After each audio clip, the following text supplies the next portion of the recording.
Nous allons recommander ce programme sous la grâce de Dieu. Seigneur, nous voulons te recommander ce programme. Merci pour l'initiative, merci pour l'inspiration. Je prie parce qu'il est écrit, l'homme ne vivra pas seulement de pain, mais aussi de toute parole qui sort de ta bouche.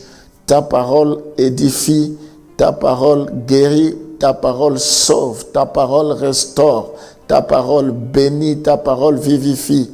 Nous voulons, Seigneur, que à ce moment que nous écouterons ta parole, que nous ne soyons plus les mêmes personnes, que la semence qui va tomber puisse produire des fruits dignes de la repentance. Bénis ces moments. En même temps, nous profitons pour te recommander toute la journée que le chemin soit balisé, que tout soit aplani. Nous voulons que toi, tu puisses te glorifier au travers de nous, que nous soyons des instruments efficaces que tu vas utiliser, Seigneur. Dans le nom de Jésus, nous t'avons ainsi prié. Bénis cette parole que nous allons écouter. Amen. On va lire Philippiens chapitre 3, le verset 12. Nous devons progresser, la croissance, le progrès de la croissance doit se poursuivre jusqu'à notre mort. Tant que nous sommes encore vivants, nous ne devons pas nous arrêter à courir derrière la croissance. Ce n'est pas que j'ai déjà remporté le prix ou que j'ai déjà atteint la perfection, mais je cours pour tâcher de le saisir, puisque moi aussi j'ai été saisi par Jésus-Christ. Paul, il se justifie, il a été saisi par Jésus-Christ. Il dit, ce n'est pas qu'il a déjà atteint la perfection. Comme on dit, la perfection n'est pas de ce monde.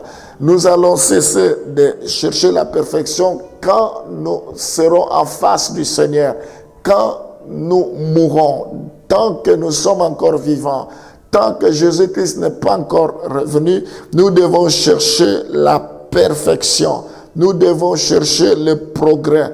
Nous devons chercher la croissance. Nous devons chercher l'excellence. Ce n'est pas que j'ai déjà remporté le prix ou j'ai déjà atteint la perfection, mais je cours pour tâcher de le saisir. Paul dit, je cours non pas comme à l'aventure, non pas comme battant l'heure, mais j'ai un objectif, les yeux fixés vers l'objectif. Dans d'autres passages, il dit, je traite durement mon corps, de peur qu'après avoir prêché aux autres, que moi-même je sois rejeté. Donc, Paul cherchait toujours la croissance, l'excellence, quel que soit notre âge, aussi longtemps que nous sommes encore en vie, aussi longtemps que Jésus n'est pas encore revenu, nous devons continuer à chercher la croissance, l'excellence. Ce n'est pas que nous avons déjà atteint la perfection, loin de là. Nous cherchons à remporter le prix de la vocation céleste. Gloire au Seigneur. Donc nous devons savoir que la vie chrétienne, c'est comme une course. Nous continuons à courir comme des athlètes. Ce ne sont pas tous ceux qui courent qui remportent le prix, mais ce sont ceux qui courent selon les règles. Nous devons courir selon les règles pour remporter le prix, pour remporter la victoire. La vie chrétienne, c'est comme des laboureurs. Il faut beaucoup de patience pour récolter. Il faut beaucoup de patience. La vie chrétienne, c'est comme des militaires. Un militaire ne peut pas s'en passer des affaires de ce monde. Donc, il y a un prix à payer. Ma prière, que nous puissions persévérer, que nous ne puissions pas baisser les bras, que nous ne puissions pas avoir l'impression d'avoir déjà remporté le prix, loin de là.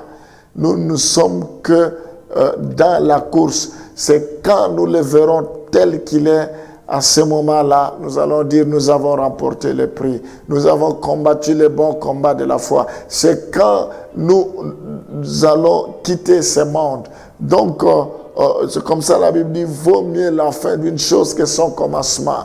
La Bible dit, vous avez commencé en esprit, qui vous a empêché de finir dans la chair. Il faut que nous puissions garder le même zèle. La Bible dit dans le livre d'Apocalypse que ce que j'ai contre vous, vous avez abandonné votre premier amour.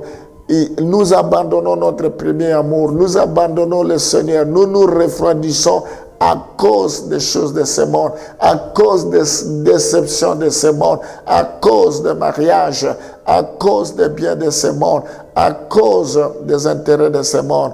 Mais bien aimés, pour rien au monde, nous ne devons pas abandonner le Seigneur. Que rien ne nous sépare de l'amour du Seigneur. Que le travail ne puisse pas nous séparer de l'amour du Seigneur. Que l'hiver ne puisse pas nous séparer de l'amour du Seigneur. Que la distance géographique par rapport à notre lieu de culte ne puisse pas nous séparer de l'amour du Seigneur. Que le bien matériel ne nous sépare pas de l'amour de Dieu. Que l'argent ne puisse pas nous séparer de l'amour de Dieu. Que les choses de ce monde ne puissent pas nous séparer de l'amour du Seigneur. Nous devons chercher les choses d'en haut, les choses invisibles. Nous devons avoir les regards fixés vers les choses invisibles. C'est ce que la Bible nous demande. Nous allons prier. Alléluia. Oh Seigneur, tu ne cesses de nous parler. Tu veux que nous puissions nous affectionner aux choses d'en haut. Tu veux, Seigneur, que nous puissions nous détacher des choses terrestres. Tu veux que nous puissions persévérer, que nous puissions continuer à chercher la perfection jusqu'à notre dernier souffle, jusqu'à son retour, à ton retour. Ce n'est pas que nous avons déjà atteint la perfection. Fais-nous grâce. Amène-nous à la perfection. Nous voulons être de ceux qui vont persévérer. Je prie pour que cette parole puisse impacter nos vies, que cette parole nous fasse du bien. Je bénis la journée d'aujourd'hui. Je prie, Seigneur, parce que nous sommes dans ce monde, mais nous ne sommes pas de ce monde.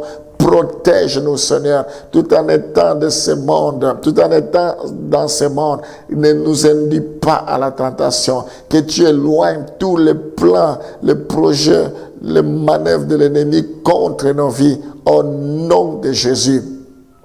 Je bénis chacun de tes enfants parce que nous avons ta sémence en nous. Nous allons croître, nous allons grandir, nous allons nous épanouir. Que nos cœurs soient attachés à toi. Quelle que soit la tempête, quel que soit le torrent, la maison qui est bâtie sur les rocs, cette maison ne s'écroulera jamais. Je déclare que nos vies sont bâties sur toi. Je déclare que c'est toi qui es la pierre angulaire. Oh Seigneur, nous voulons fonder nos vies sur toi. Protège chacun d'entre nous. Protège tes enfants. Protège ton Église éternelle. Au nom de Jésus, je te recommande tous ceux qui m'écoutent à ce moment. S'ils ont un problème particulier, toi tu sondes le cœur et les reins. Tu envoies la parole et la parole guérit. Que toi tu puisses les décharger de tous leurs fardeaux. Visite-les maintenant. Qu'il leur soit donné selon leur foi. Au nom de Jésus, nous t'avons ainsi prié. Amen.